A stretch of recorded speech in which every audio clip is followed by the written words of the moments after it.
think I'm live. I'll let you know when you're up. Let me know if I'm up. We're going to let this ride out for a little bit. Let me know if you see me. I'm live. Welcome, everybody. Hi. I got two of my favorite people here with me. Come on, hold on. Drop the bomb on me, baby. You know, I was feeling this song because welcome to Civics for the Soul. I'm sorry, I'm jumping right in. I do genuinely care about all of you. I hope everyone is well. You all know we do this. My hair is a little whatever. We do this every week where we talk about civics and politics and history and community. And I'm in a weird space, everybody. I'm in a very weird space because, of course, the Supreme Court dropped a bomb on us officially. It's not even funny, but they did, in fact, drop a bomb on us on Friday. So let's jump in. Let's jump in. The case is Dobbs versus Jackson Women's Health Organization, I believe. And it was a 5-4 vote, correct? I think we got Justice Roberts, who said that he wanted to, I guess, overturn the law that was in Mississippi, but he just didn't want to overturn Roe v. Wade. He said that's too far. Okay, so he didn't join in, but it's a 5-4 vote led by the conservative justices. You know, all the newbies are up there. And they overturned Roe v. Wade. Now, as you all know, we've said this before. I think we talked about this in episode 16, where we were discussing the draft opinion, the foolishness. And so they went ahead and pulled it. So overturning Roe v. Wade, landmark Supreme Court decision that says that abortion is legal as a federal right under the 14th Amendment. It's interesting as I think about it because at the time that they did Roe, is 1972, and they had the 8 white dudes in Thurgood, and in a 7-2 decision, they said that they could find, miraculously, they were able to find like freedoms in the 14th Amendment. They were able to find it. It was all there. All these men who had studied the law, these people who came and served as mentors and as professors and teachers to the current folks, they were able to find this miraculous 14th Amendment right that says that you have, I think the substantive due process is what we call it in legal circles, where you say you have liberty. So I think that it says specifically, nor shall any state deprive any person of life, liberty, or property without due process of law. That's where they're finding it. And it's clearly there, because what is liberty? But freedom. The whole thing about us even having a constitution, declaring independence from Britain, all that is because they wanted freedom to do what they wanted to do, make their own decisions, pay who they wanted to pay, have relationships with whoever they want to have relationships with. That was the whole point of it. All of a sudden with this group, they seem to say it's not there no more. It's gone. I don't know where it went. Okay, so let's talk a little bit about the decision, and We'll talk about what's next in store. If you all remember, episode 16, for those who have been with us and for those who are new, I said that overturning Roe is step one in what is going to be a step-by-step battle to rob us of all our freedoms, to bolster the Second Amendment so that if we oppose it, they can put us down. There's a whole thing going on here to keep us all subjugated. That's the whole point. So Roe v. Wade overturning, step one. This is what the most mediocre to ever do it, who wrote the opinion, the majority opinion, said. We just gonna refer, you all know who it is. Okay, he says, we hold that Roe and Casey must be overruled. The Constitution makes no reference to abortion, and no such right is implicitly protected by any constitutional provision. He said any constitutional provision. Okay. To help us all understand what this is. So they're saying that if it's not an expressly enumerated right, if it's not expressly enumerated, we might be able to protect you under the Constitution if it's like an implicit right. And we've always held that the right to privacy is somewhere in the 14th Amendment, maybe a little bit in the 9th Amendment, some other places. But we've always said that this right to privacy, because they talk about liberty, is there. But according to this court, any constitutional provision with, if it's an implicit right, it has to be deeply rooted in, basically, in order for them to cover it, it's got to be rooted in our racist, sexist, homophobic, xenophobic traditions. That's basically what they're telling us. It's got to be rooted in that. Can't be rooted in, justice, equity, fairness, freedom or anything like that. It's got to be rooted in this if they're going to cover it. So they said it's gone. So let's think about this, though.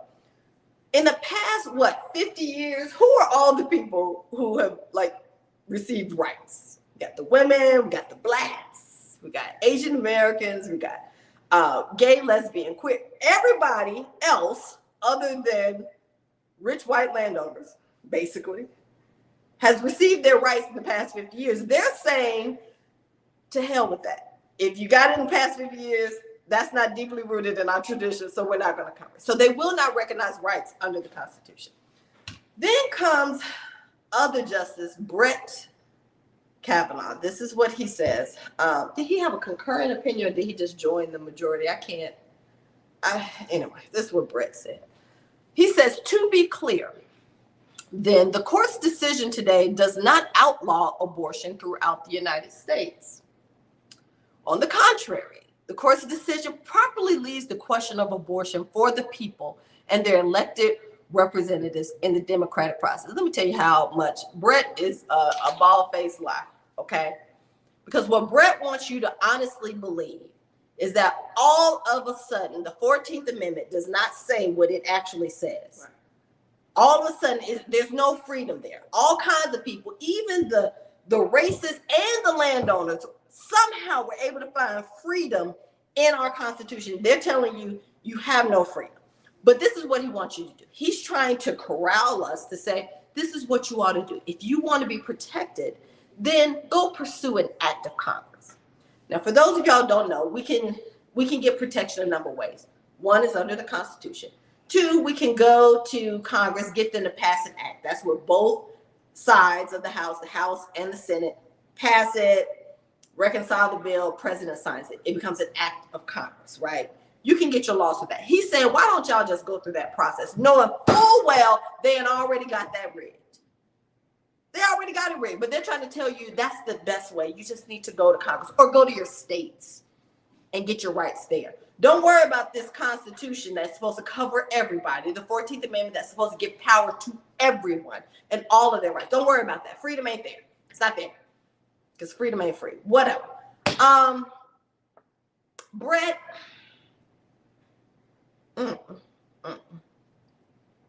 Can't fool with Brett. Brett's a lie. Okay. Don't fall for that okey doke. Then we get this this is part of what we're going to talk about today. Clarence. We're going to talk about Clarence. We don't talk about Bruno. We're going to talk about Clarence. Self-hating, one of the biggest beneficiaries of affirmative action to ever live. Clarence Thomas. There's so many other words I could use for Clarence Thomas. Okay. Clarence writes the concurring opinion. I don't even think they needed a concurring opinion, but he said, I just want to get on it. Record. He want to go on record. He don't even talk. When they go to argue before him in the court, he don't even talk. He just sit there. Mediocre. Next to the mediocre, who the best mediocre person to ever do it. He sits next to that guy. We got to come up with a special name for Clarence. Okay. This is what Clarence says. Because the court properly applies our substantive, he's talking about their court. He's like, we're applying substantive due process properly. Okay, again, all of the people who have come before them, even the slave owners who've been practicing law, they've been doing this thing, they've been, in and out of it. He said all of them are wrong. Just me, Brett, Amy, what's up? Gorsuch. We're the only ones who right. Anyway, okay. This is what he says. Because we have basically applied substantive due process precedents to reject the fabrication of a constitutional right to abortion. He said it's a fabrication. And because this case does not present the opportunity to reject substantive due process entirely, I join the court's opinion. For that reason, in future cases, here comes some activism. In future cases, we should reconsider all of this court's substantive due process. Ain't nobody asked you that. I'm gonna finish the statement, but again, the way this is supposed to work, cases are supposed to, you file the lawsuit in trial court, it makes its way up, the Court of Appeals gets to the Supreme Court. They're supposed to take it case by case. You're not supposed to be telling folks what you think ought to happen in cases where, you don't even know the circumstances. It could be anything. And all those justices or future justices, when they got up in that Senate hearing and they were confirmed, they said, well, I can't tell you, I can't, hypothesize about, we don't even know. I mean, you can't give me a hypothetical. I can't possibly answer that. I don't even know what to do. Anyway. All right. He said, we should reconsider all of this court's substantive due process precedents, including Griswold, Lawrence, and Obergefell. You all know what those cases are. Those are all your right to privacy cases. And so he's saying we want to come back in and just dispense with all that. We should just overturn all that. He's telling you exactly what they're going to do. This is what I call, this is step 2. Remember, overturning Roe v. Wade, step 1.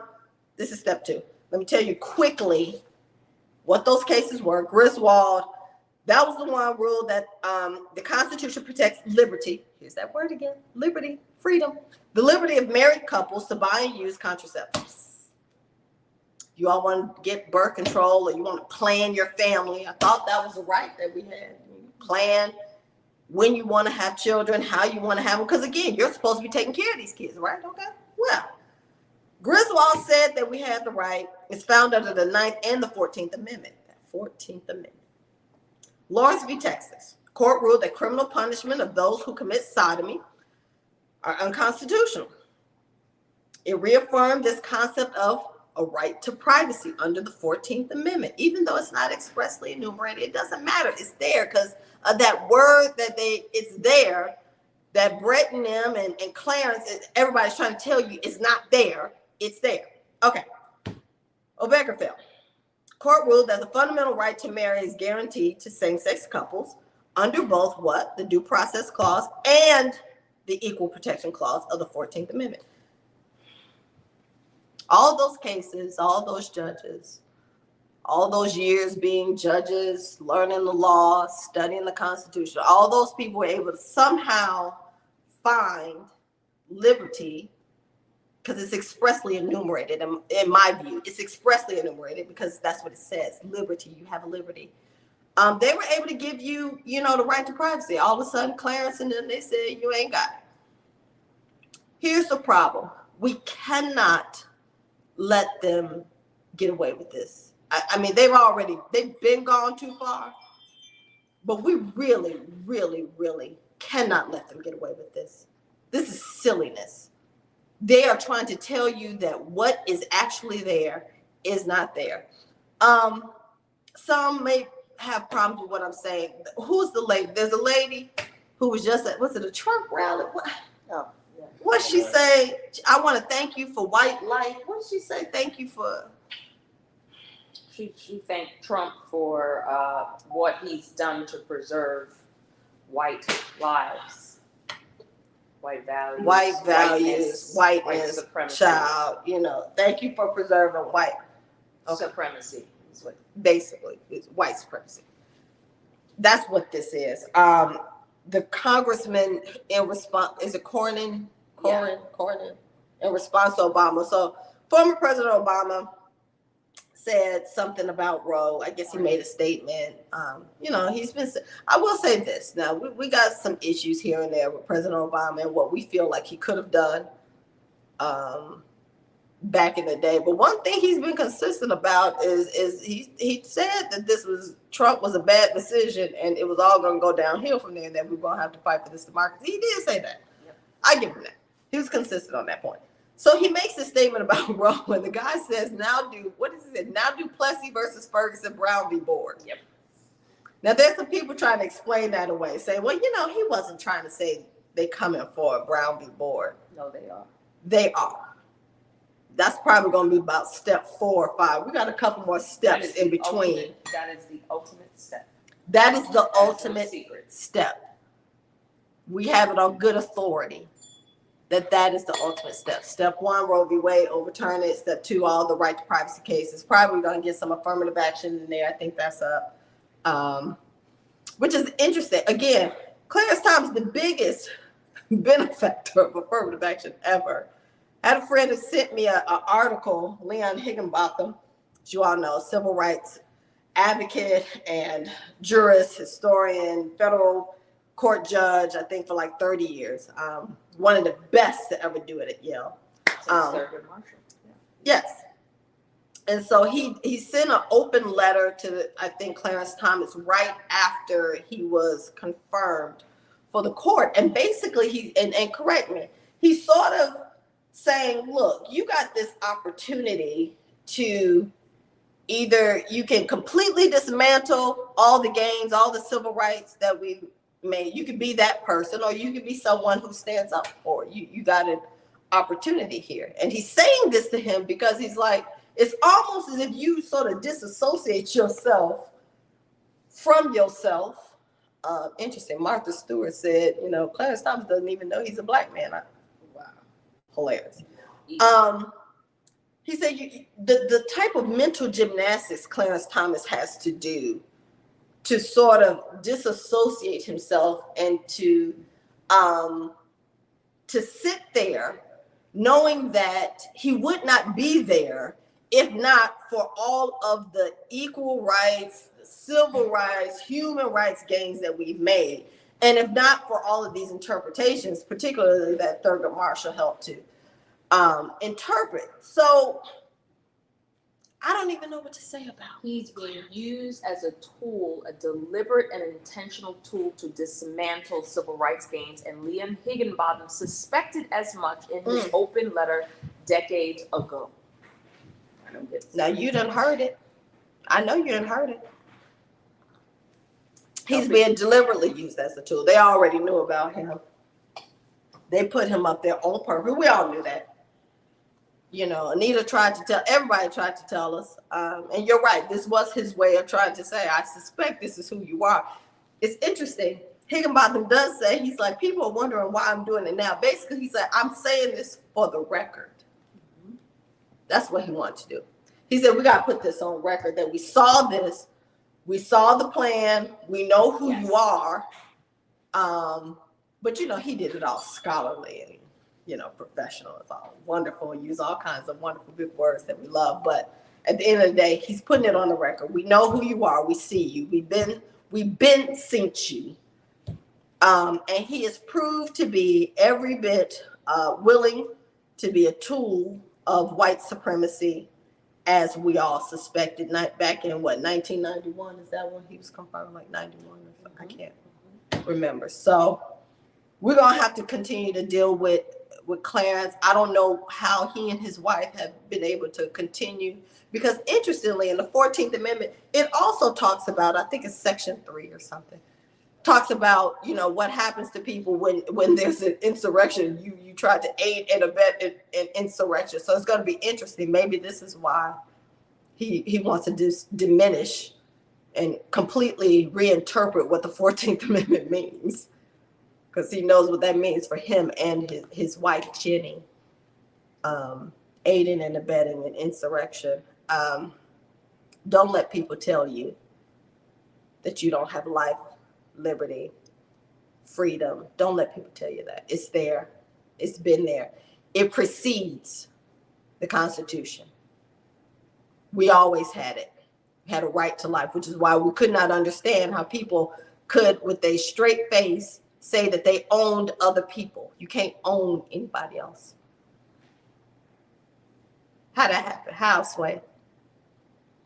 So don't believe the people who have been trying to tell us lies from the beginning. You know what to do. We have to resist. There are people who say, you know, you got to vote hard. We do have to vote, but we have to resist in every way. So that's all I can share today. I'm in a space. I'm going to go and take some time and meditate, try to discern what the universe wants me to do in this moment. But I send nothing but peace, love, and blessings to each and every one of you. So I'll see you all next week. Thank you. All right.